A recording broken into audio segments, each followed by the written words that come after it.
ನಮ್ಮದು ಅತಿ ಹೆಚ್ಚು ಸಂಖ್ಯೆಯಲ್ಲಿ ಯುವ ಜನರನ್ನ ಹೊಂದಿರುವ ದೇಶದ ಅಭಿವೃದ್ಧಿಯಲ್ಲಿ ಯುವ ಜನರ ಪಾತ್ರ ಪ್ರಮುಖವಾದುದು.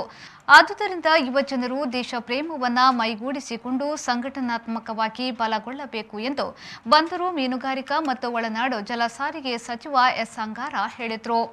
ಅವರು ಕಡಬದ ಶ್ರೀ ದುರ್ಗಾಂಬಿಕಾ ಅಮ್ಮನವರ ದೇವಸ್ಥಾನದ ಸಭಾಂಗಣದಲ್ಲಿ ಜರುಗಿದ ಕಡಬ ತಾಲೂಕು ಯುವಜನ ಒಕ್ಕೂಟದ ಪದಾಧಿಕಾರಿಗಳ ಪದಗ್ರಹಣ ಸಮಾರಂಭವನ್ನು ಉದ್ಘಾಟಿಸಿ ಯುವಕ ಯುವತಿ ಮಂಡಲಗಳ ನೋಂದಣಿ ಪತ್ರಗಳನ್ನು ವಿತರಣೆಗೈದು ಮಾತನಾಡಿದರು.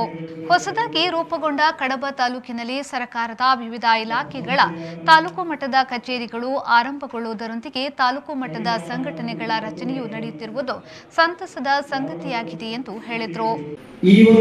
ದೇಶದ ಭವಿಷ್ಯ ಯುವಜನತೆಯರ ಕೈಯಲ್ಲಿ ಇದೆ ಅನ್ನತಕ್ಕಂಥ ಮಾತನ್ನ ಹೇಳಿದೆ. ಹಾಗೆಯೇ ಈ ಭವಿಷ್ಯದ ಬಗ್ಗೆ ಯುವಜನರು ಮತ್ತು ಯುವತಿಯರ ಮೇಲೆ ಆ ರೀತಿಯಲ್ಲಿ ಅವಲಂಬಿತವಾಗಿದೆ ಅಂದ್ರೆ ಇವತ್ತು ಯಾಕೆ ಹೇಳ್ತಾರೆ ಅಂದ್ರೆ ನಾವು ಹೇಳಿದಾಗ ಅದನ್ನು ಮಾಡಲಿಕ್ಕೆ ಆಗುವುದಿಲ್ಲ. ಆದರೆ ಅದನ್ನು ನಾವು ಕಾರ್ಯರೂಪಕ್ಕೆ ತರಬೇಕಾದ್ರೆ ನಮ್ಮೆಲ್ಲರಿಗೂ ಕೂಡ ಆ ರೀತಿಯ ದೇಶಭಕ್ತಿ ಬೇಕು. ಯಾವಾಗ ನಮ್ಮಲ್ಲಿ ಆ ರೀತಿಯ ದೇಶಭಕ್ತಿಯ ಭಾವನೆಗಳಿರ್ತದೆಯೋ ಆಗ ಏನು ನಮ್ಮ ಹಿರಿಯರು ಒಂದು ಅಪೇಕ್ಷೆಯನ್ನು ವ್ಯಕ್ತಪಡಿಸಿದರೆ ಆ ರೀತಿಯ ಒಂದು ಅಪೇಕ್ಷೆಯನ್ನ ಆ ಭಕ್ತಿಯ ಮೂಲಕ, ದೇಶಭಕ್ತಿಯ ಮೂಲಕ ಅದನ್ನ ನಾವು ಸಾರ್ವಜನಿಕವಾಗಿ ತೋರಿಸಿಕೊಳ್ಳಲಿಕ್ಕೆ ಸಾಧ್ಯ ಆಗ್ತದೆ. ಆ ದಿಕ್ಕಿನಿಂದ ಇವತ್ತು ಒಕ್ಕೂಟ ಕೂಡ ಇವತ್ತು ಯುವಕ ಯುವತಿಯರಿಗೆ ಸಂಬಂಧಪಟ್ಟಂತ ಒಂದು ಒಕ್ಕೂಟ ರಚನೆ ಆದರೆ ಮಾತ್ರ ಸಾಲದು. ನಮ್ಮ ಕಡಬ ತಾಲೂಕು ಕ್ರಿಯಾಶೀಲವಾಗಿರ್ತಕ್ಕಂಥ ತಾಲೂಕು ಆಗಿರಬೇಕು. ಕ್ರಿಯಾಶೀಲವಾಗಿರ್ತಕ್ಕಂಥ ತಾಲೂಕು ಆಗಬೇಕಂದ್ರೆ ನಾವು ನಿರಂತರವಾಗಿರ್ತಕ್ಕಂಥ ಚಟುವಟಿಕೆಯನ್ನು ನೀಡ್ತಾ ಇರಬೇಕು. ಆಗ ನಿರಂತರವಾಗಿರ್ತಕ್ಕಂಥ ಚಟುವಟಿಕೆಯನ್ನು ಕೊಡುವುದರ ಮೂಲಕ ನಮ್ಮ ಒಕ್ಕೂಟ ಕೂಡ ಚಟುವಟಿಕೆಯನ್ನು ಕೊಡಲಿಕ್ಕೆ ಸಾಧ್ಯ ಇದೆ. ಅದೇ ರೀತಿ ನಮ್ಮ ತಾಲೂಕಿನ ಎಲ್ಲ ಜನರು ಕೂಡ ಈ ರೀತಿಯ ಒಂದು ಕಾರ್ಯಕ್ರಮದಲ್ಲಿ ಪಾಲ್ಗೊಳ್ಳುವುದರ ಮೂಲಕ ಆ ತಾಲೂಕಿನ ಜನರು ಕೂಡ ಕ್ರಿಯಾಶೀಲರಾಗಿರಲಿಕ್ಕೆ ಸಾಧ್ಯವಾಗುತ್ತದೆ.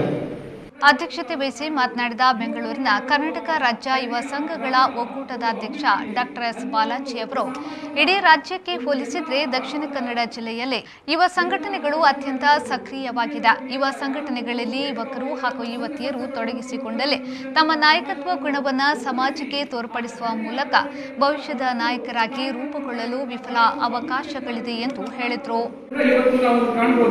ಯುವಕ ಮಂಡಳಗಳು ಹಳ್ಳಿಯ ಗ್ರಾಮದ ಒಂದು ಅಭಿವೃದ್ಧಿಗೆ, ಅಲ್ಲಿ ಒಂದು ಸಾಮಾಜಿಕ ಒಂದು ಎಲ್ಲ ಧರ್ಮದ ಎಲ್ಲ ಯುವಜನರಾಗಿರ್ಬೋದು, ಕಿರಿಯರ ಯಾರು ಒಂದು ಭೇದ ಭಾವ ಇಲ್ಲದ ಒಂದು ಸಂಘ ಸಂಸ್ಥೆಗಳು ಒಂದು ಯುವಕರನ್ನು ಯುವಜನರನ್ನ ಸಮಾಜವನ್ನು ಒಗ್ಗೂಡಿಸಿ ಆ ಹಳ್ಳಿಯ ಬೆಳವಣಿಗೆ ಕೂಡ ಬಹಳಷ್ಟು ಕಾರ್ಯಕ್ರಮಗಳನ್ನು ಮಾಡಿರೋದನ್ನ ಬಹಳಷ್ಟು ಅಭಿವೃದ್ಧಿಯನ್ನು ಮಾಡಬೇಕು. ಇವತ್ತು ನಾವು ಕಾಣಬಹುದು, ಇವತ್ತು ಅಧಿಕಾರಿಗಳನ್ನು ಕಾಣಬಹುದು, ಇವತ್ತು ಜನಪ್ರತಿನಿಧಿಗಳನ್ನು ಕಾಣಬಹುದು, ಇವತ್ತು ರಾಷ್ಟ್ರೀಯ ಮಟ್ಟದಲ್ಲಿ ಕ್ರೀಡೆಯಲ್ಲಿ ಪ್ರತಿಭಾನ್ವಿತ ಯುವಕರನ್ನು ಕಾಣಬಹುದು. ಬಹುಶಃ ಇವರೆಲ್ಲರಿಗೂ ಕೂಡ ಒಂದು ಆನಂದ ಸಂಪಾದನೆ ಹೇಳಿದ್ರೆ ಇವತ್ತು ಯುವಕ ಮಂಡಳಗಳು, ಸಂಘ ಸಂಸ್ಥೆಗಳು, ಆ ಊರಿನಲ್ಲಿ ಅವರನ್ನು ಕಟ್ಟಿ ಬೆಳೆಸಿದಂತ ಈ ಸಂಘ ಸಂಸ್ಥೆಗಳು ಇವತ್ತು ನಾವು ಬಹಳಷ್ಟು ಆದರ್ಶವಾಗಿರ್ಬೇಕಾದ್ರೆ ಇವತ್ತು ನಾವು ಕೂಡ ನಮ್ಮ ಊರಿನಲ್ಲಿ ನಾವು ದೂರ ಹೋಗಬೇಕಾಗಿಲ್ಲ. ನಮ್ಮ ಸಂಘ ಸಂಸ್ಥೆಗಳಲ್ಲಿ ನಡೆಯುತ್ತಿರುವ ಕಾರ್ಯಕ್ರಮಗಳಾಗಲಿ, ಸಂಘ ಸಂಸ್ಥೆಯಲ್ಲಿ ಮಾಡುವಂತ ಯೋಜನೆಗಳಾಗಲಿ, ಸಂಘ ಸಂಸ್ಥೆಯವರು ಇವತ್ತು ಕಾರ್ಯಕ್ರಮಗಳನ್ನು ನಿರೂಪಿಸುವಲ್ಲಿ ಬಹಳಷ್ಟು ಕಾರ್ಯಕ್ರಮಗಳನ್ನು ಮಾಡ್ತಾರೆ. ಕಡಬ ತಾಲೂಕು ಯುವಜನ ಒಕ್ಕೂಟದ ಅಧ್ಯಕ್ಷರಾಗಿ ಪ್ರಮಾಣ ವಚನ ಸ್ವೀಕರಿಸಿದ ಶಿವಪ್ರಸಾದ್ ರೈ ಮೈಲೇರಿಯವರು ಎಲ್ಲರ ಸಹಕಾರವನ್ನ ಕೋರಿದ್ರು. ಒಂದಷ್ಟು ಯುವಕ ಮಂಡಲಗಳಲ್ಲಿ ಕಾರ್ಯಕ್ರಮಗಳನ್ನು ಆಯೋಜನೆ ಮಾಡಿದ್ದೇವೆ. ಸ್ವಚ್ಛತೆ ಇರಬಹುದು, ಅನೇಕ ಕಾರ್ಯಕ್ರಮಗಳನ್ನ ಬೇರೆ ಬೇರೆ ಯುವಕ ಮಂಡಲಗಳಲ್ಲಿ ಮಾಡಿದ್ದೇವೆ. ಬೆಳ್ಳಿನೆಲೆ, ಕೇಪು, ಏನೆಕಲ್ಲಲ್ಲಿ, ಬಲ್ಪ, ಇಲ್ಲೆಲ್ಲ ನೆಲ್ಯಾಡಿ ಮಹಿಳಾ ಯುವತಿ ಮಂಡಲಗಳಲ್ಲಿ ಕೂಡ ಅನೇಕ ಕಾರ್ಯಕ್ರಮಗಳನ್ನ ಮಾಡಿರುವಂತದ್ದು. ಇದಕ್ಕೆಲ್ಲ ಪ್ರೇರಣೆ ಕೊಟ್ಟಿರತಕ್ಕ ನಮ್ಮ ನೆಹರು ಯುವಕರಿಂದ ಮತ್ತು ನನ್ನ ರಾಜ್ಯಾಧ್ಯಕ್ಷರು ಮತ್ತು ಜಿಲ್ಲಾಧ್ಯಕ್ಷರು ಮತ್ತು ಎಲ್ಲ ನಿರ್ದೇಶಕರು.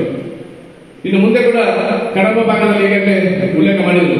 ಕಡಬ ತಾಲೂಕು ಬೇರ್ಪಟ್ಟು ಪುತ್ತೂರಿನಿಂದ ಬೇರ್ಪಟ್ಟು ನೂತನವಾಗಿ ತಾಲೂಕಾಗಿರುವ ಕಾರಣ ಒಂದು ನೂತನ ಯುವಜನ ಒಕ್ಕೂಟ ರಚನೆ ಆಗಬೇಕು ಅಂತ ಕನಸನ್ನು ಇವತ್ತು ಮಾಡಿದ್ದೇವೆ.